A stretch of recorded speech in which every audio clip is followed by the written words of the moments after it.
Тоби Орт «На краю пропасти». Кітаптың қазақша мазмұны: адамзаттың болашағы, экзистенциалдық қауіптер және біздің жауапкершілігіміз. Басты идеялар. Экзистенциалдық қауіптер деген не? Тоби Орт экзистенциалдық қауіптерді адамзаттың өмір сүруіне қауіп төндіретін факторлар ретінде сипаттайды. Ол қауіптерді екі топқа бөледі. Табиғи қауіптер: метеориттердің құлауы, жанартаулардың атқылауы, ғаламдық апаттар. Адамның туындатқан қауіптері: климаттың өзгеруі, ядролық соғыс, биологиялық қару, жасанды интеллектінің бақылаудан шығуы. Экзистенциалдық қауіп бұл тек біздің өмірімізге ғана емес, болашақ ұрпақтың мүмкіндіктеріне де қатер. Болашақ ұрпақтың құндылығы. Автор болашақ ұрпақтың санын есептеуге тырысады. Ол адамзаттың жүздеген мың жылдар бойы тіршілік ету мүмкіндігін ескере отырып, біздің бүгінгі шешімдеріміз миллиондаған адамдардың тағдырына әсер ететінін көрсетеді. Болашақтың құндылығы біздің қазіргі жауапкершілігімізге тәуелді.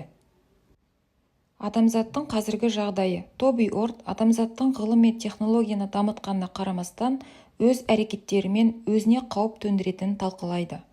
Біз ядролық қаруды ойлап тауып, биотехнологияны дамытқанымызбен оларды бақылауда ұстау қабілетіміз шектеулі.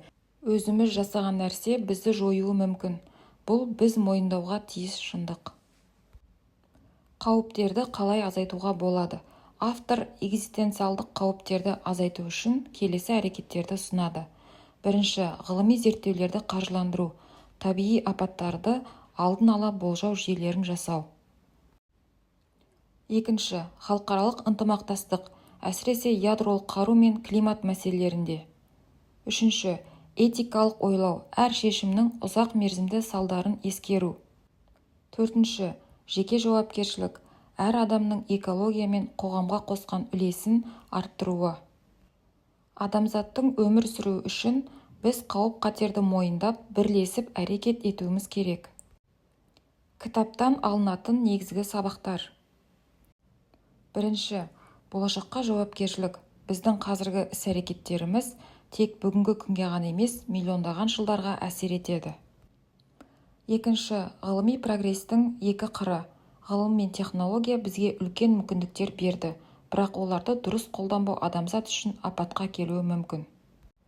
Үшінші, әр адам маңызды. Экзистенциалдық қауіптер тек үкіметтер немесе ғалымдардың міндеті емес. Әр адамның кішкентай болса да үлесі бар. Мысалы, экологияға жауапкершілікпен қарау, ғылымды қолдау, ақпараттандыру арқылы қоғамға ықпал ету. Оптимизм және үміт. Тоби Орт болашаққа оптимизммен қарайды. Қауіп-қатерге қарамастан адамзат бірігіп, ұзақ өмір сүру мүмкіндігін арттыра алады. Ол өз кітабында үміт пен ілгерілеуге басымдық береді. Автордың жеке көзқарасы. Тоби Орт тек ғалым емес, сонымен бірге этикалық ойлауға терең мән береді.